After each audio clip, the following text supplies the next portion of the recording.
Guys, today in this video gonna to show you how to disable cookies in Google Chrome. So guys, if you want to disable cookies in Google Chrome, so very easy. Firstly, open any browser. After click on three dots. After click on settings. Now scroll down and click on set settings. So click it,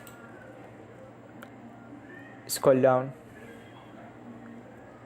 and here option cookies and set data. So click it, and if you want to disable, so uncheck block all cookies. So click it. That is.